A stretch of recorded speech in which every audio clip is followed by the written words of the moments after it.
finally burned out. The world is rid of his existence at last. Was he still alive? You could say that.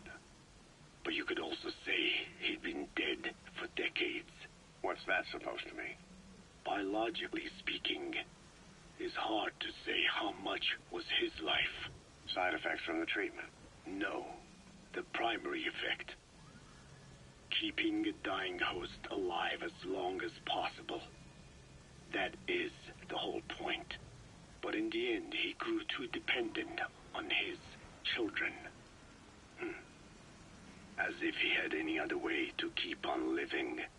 He first underwent parasite therapy before the Soviet Union became his home. His body was horribly burned. Fire washed across his thin young frame and stole his skin and his throat, even his lungs. Only through repeated therapies could the parasites keep him alive. Most of his life became something the parasites gave to him.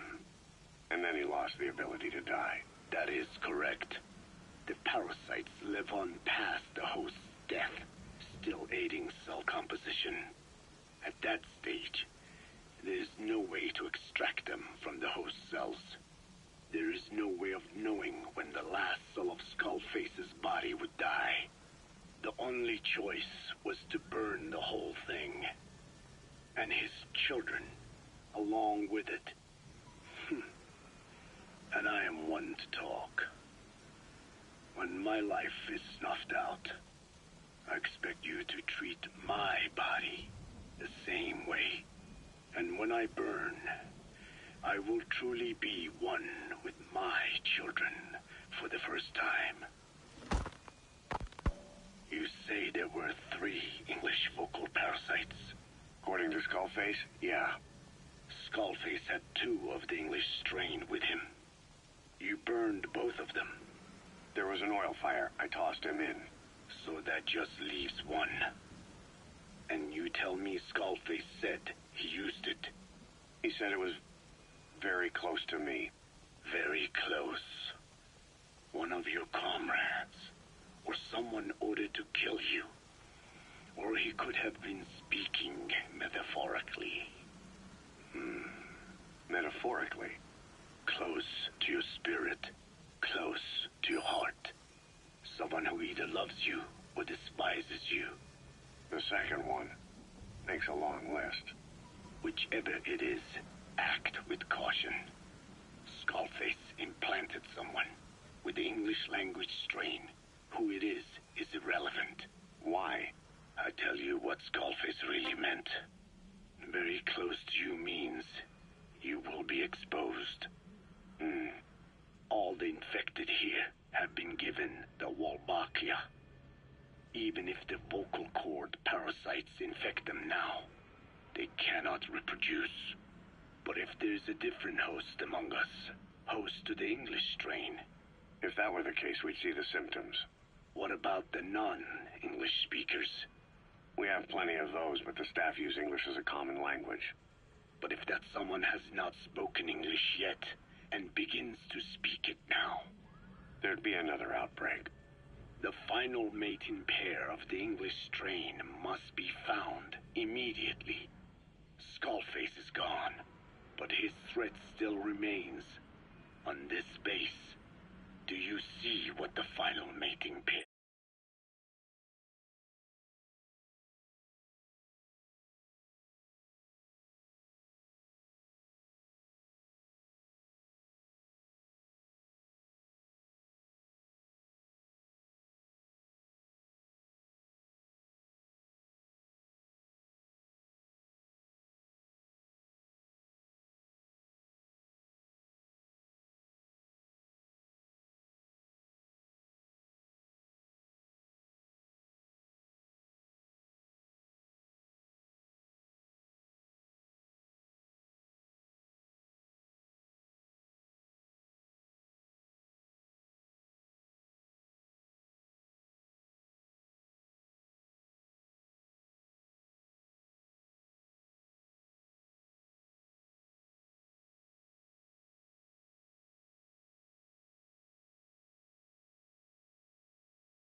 There is.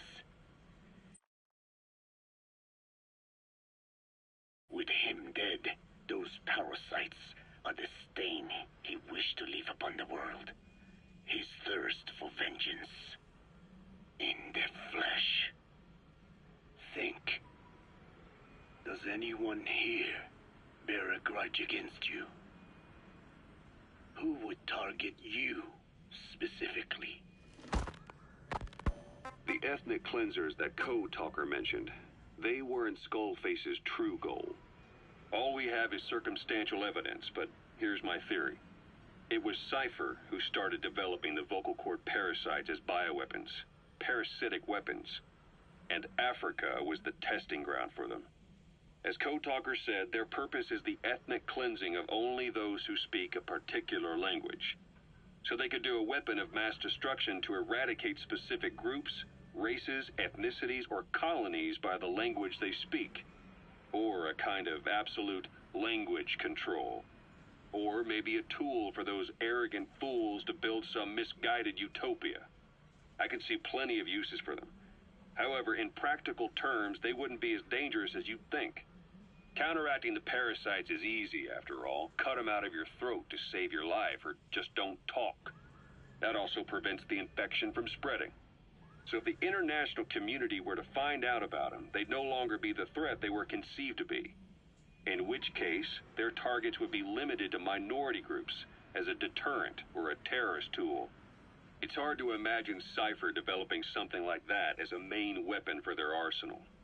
That leads me to think we've only tugged on one little thread in Cypher's grand tapestry. An obscure corner of their work, possibly forgotten altogether. In any case, things changed. When Skullface was forced to relocate to Africa and he saw that thread dangling. All the time he continued that research, he was secretly following his own agenda. The ethnic liberator parasites. His English language strain. Skullface said there were only 3 samples of the English language strain parasite, and I think we can believe him. Bringing his ethnic liberator's plan to fruition depended on creating an English version of the vocal cord parasites at all costs. But an English strain would have been useless to Cypher. Worse, it could have destroyed everything they'd built. It was the one type they couldn't allow. That means Skullface was forced to develop his English strain out of sight of Cypher's network. Naturally, he couldn't use the greenhouse facility Cypher had set up and filled with guinea pigs. Skullface must have found some secret place to create his precious few English parasites, hiding all evidence like a man cheating on his wife. Somewhere, an entirely standalone environment. And when his plan entered its final phase, he must have made the place disappear. Some little room, could be anywhere, but now nowhere at all. We'll never know where he did it, but to elude Cypher's surveillance, it couldn't have been big. I believe Skullface was telling the truth. There were only ever 3 samples of the English language strain. Why activate Sahelanthropus in Afghanistan? This is how Skullface wanted things to play out. The Soviet Union secretly develops a new type of nuclear weapon and successfully deploys it in Afghanistan. Revealing the existence of Sahelanthropus results in a return to the glory days of the Cold War. The threat it poses reignites the nuclear arms race between the world's major powers. The demand for nuclear weapons increases around the globe. What if you then introduced a nuclear weapon anyone could get their hands on? Non-nuclear nations, militant groups of all shapes and sizes, they'd all jump at the chance. Sahelanthropus was a marketing tool to sell nukes all around the world. But I think it's safe to say that plan was stamped out before it got up and running. The world's intelligence agencies never did turn up anything conclusive on it. After all, Sahelanthropus vanished before word could spread. Everything that's happened is already a fading memory, never to join the pages of history. Except for Cypher. Cypher won't forget. They'll already be working on something, quietly, beneath the surface. They'll use the pieces of data scraped together from this incident to build their own bipedal weapon. It'll take them a long time to complete it, but for now, the Greed Sector have found their new life's work. We'll have to be ready too.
Roger.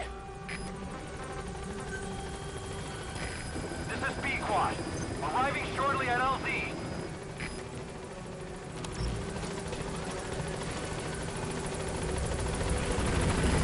This is B-Quad. On station at LZ.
Boss, you can now give the order to develop or dispose of nuclear weapons from your iDroid. With a nuclear deterrent, even if you're discovered while infiltrating a rival PF's FOB, most PFs won't dare retaliate.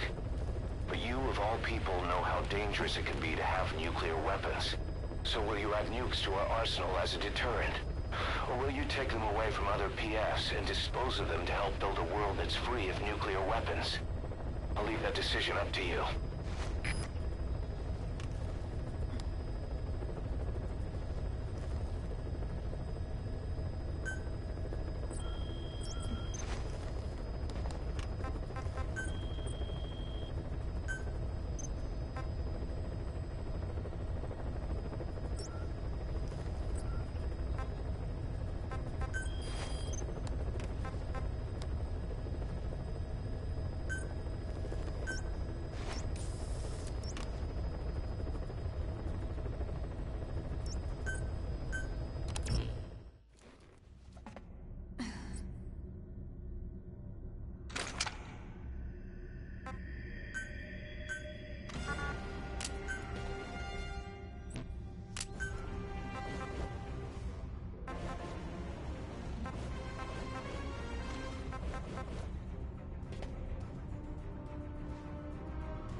fight somebody.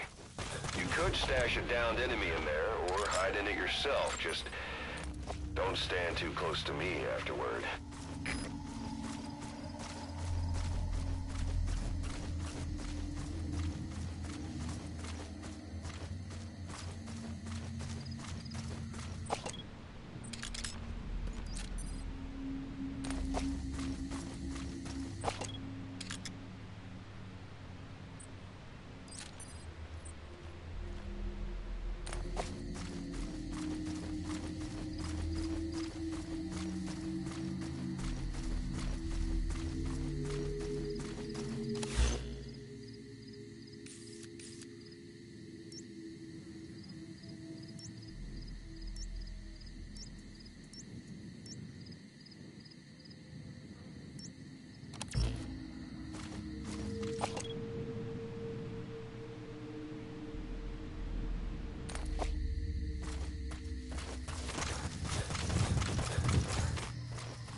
Where are your friends?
There should be a Kikongo English interpreter somewhere in that area. If you extract him, he could be plenty useful for us.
Ek het gehoor, Big Boss het hier op die grens opgedag.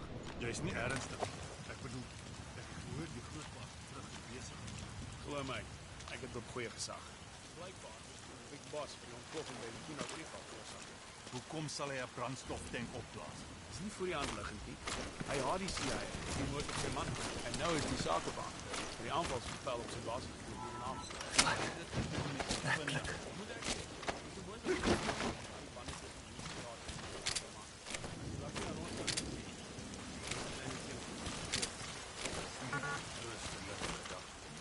Soos ek gesê het, wees wakker. Kak. Ek sien julle. Ja. Okay.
Boss, come on back to base.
Steel pipes gave way and crushed one of the kids.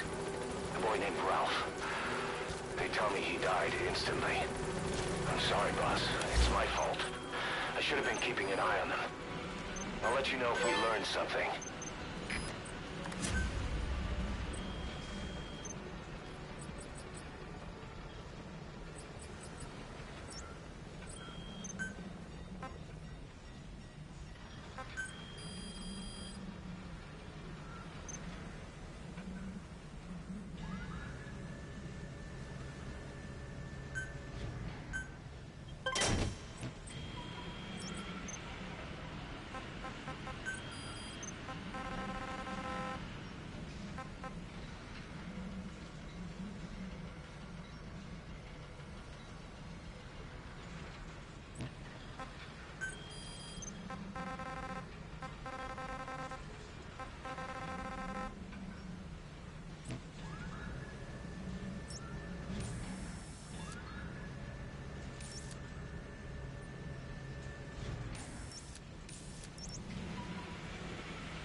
Roger.